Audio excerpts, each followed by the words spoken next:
Hey guys, welcome to my YouTube channel truly knowledge. आज के video में बात करेंगे क्लास 8 का चैप्टर नंबर 5 बड़े भाई साहेब का क्वेश्चन आंसर। तो इसका सारांश भी इस वीडियो को लेट ना करते हुए स्टार्ट करते हैं। पहले मैं इसका शॉर्ट समरी बता दूं ताकि आपको अच्छे से क्वेश्चन आंसर इजी से समझ में आ जाए। तो बड़े भाई साहब मतलब बड़े भाई साहब का जो बड़े भाई साहब लिखा हो तो इसका एक छोटा भाई है। छोटा भाई जो है वही लेखक है, जो इसका कहानी को लिखा है वही लेखक है, छोटा भाई है ना। तो छोटा भाई क्या बोलता है, अपने बड़े भैया के बारे में बताता है। मेरे बड़े भैया बहुत अच्छे थे, पढ़ाई बहुत अच्छे से हमेशा अच्छे से स्कूल में पास करते थे, हमेशा अच्छे जगह पे लाते थे। वो किसी ज्यादा बात नहीं करते थे, किताबों में लीन रहते थे, बाहर की दुनिया से उनको कोई मतलब नहीं था, है ना। तो अपने बड़े भैया के बारे में वही कहते। लेकिन एक दिन की बात है, जब दोनों भाई का एग्जाम हुआ तो छोटे भाई मतलब लेखक जो है वो पास हो गए अच्छे मार्क्स से, और बड़े भाई क्या हो गए, फेल हो गए। तो इसी टाइप का कोई स्टोरी है आपको। तो चलिए स्टार्ट करते हैं क्वेश्चन आंसर। तो पहला क्वेश्चन है, लेखक के बड़े भाई अपने दिमाग को आराम देने के लिए क्या क्या करते थे। तो इसका आंसर हो जाए, किसी के बात पर ध्यान नहीं देते थे, अपनी किताब पढ़ते रहते थे, बाहर का बात नहीं सुनते थे, सिर्फ पढ़ाई में ध्यान लगाते रहते थे। ठीक है, नेक्स्ट क्वेश्चन है आपका सेकंड नंबर क्वेश्चन है, लेखक ने बड़े भाई के लेखक के सामने पढ़ाई का चित्र कैसे खींचा है। अभी बताया ना कि लेखक का बड़े भाई जो पढ़ाई लिखाई कैसे किए, वही बताया गया है इसमें। तो चलिए इसका हो जाएगा आंसर। लेखक के अनुसार लेखक के भाई ने एक रूटीन बनाया था, उसके बड़े भैया ने एक रूटीन बनाया था पढ़ने का, जो चटपट एक टाइम टेबल बना डालता। जैसे प्रातःकाल उठता, 6 से 8 तक अंग्रेजी 8 से 9 तक हिसाब, 9 से 9:30 तक इतिहास, फिर भोजन, फिर स्कूल। तो यही सब चित्रण मतलब वो लिख के रखे थे कि इतना बजे हमको ये करना है, और उसी पे डटे रहते थे।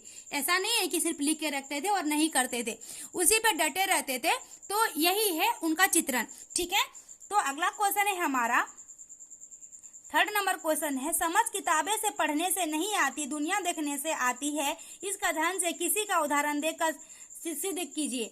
मतलब किताब पढ़ने से सिर्फ हम लोग का ज्ञान नहीं होता है, हमें बाहर की दुनिया भी देखना पड़ता है ना।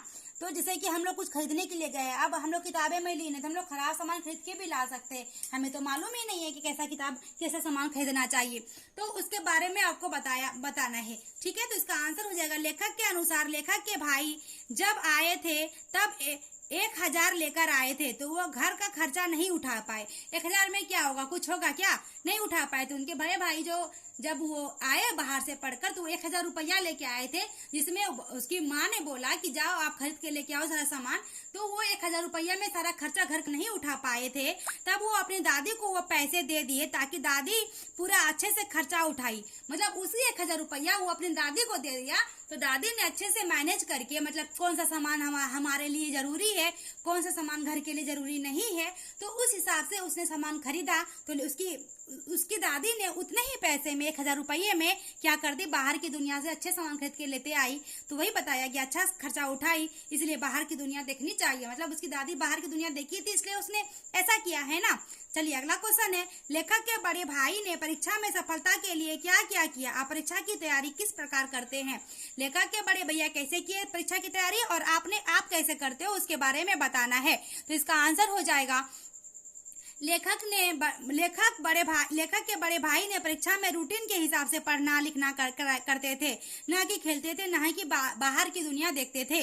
जब हमारी परीक्षा की तैयारी इस प्रकार होती है कि हम दुनिया भी देखते हैं, ज्यादा पढ़ाई पर भी ध्यान देते हैं, और थोड़े बहुत खेलते भी हैं, तो हमारा ये हो जाएगा। ठीक है आंसर। और लास्ट क्वेश्चन है इस चैप्टर का, बुनियाद ही पुख्ता ना हो तो मकान कैसे पायदार बने। इस पंक्ति का भाव स्पष्ट कीजिए। तो उसका मतलब हो जाएगा, कवि ने यह कहा है कि हमारे घर कितना भी सुंदर हो लेकिन मजबूत ना हो अगर, तो हमें भीतर अच्छे से मजबूत नहीं रहेगा तो हमारा घर गिर सकता है।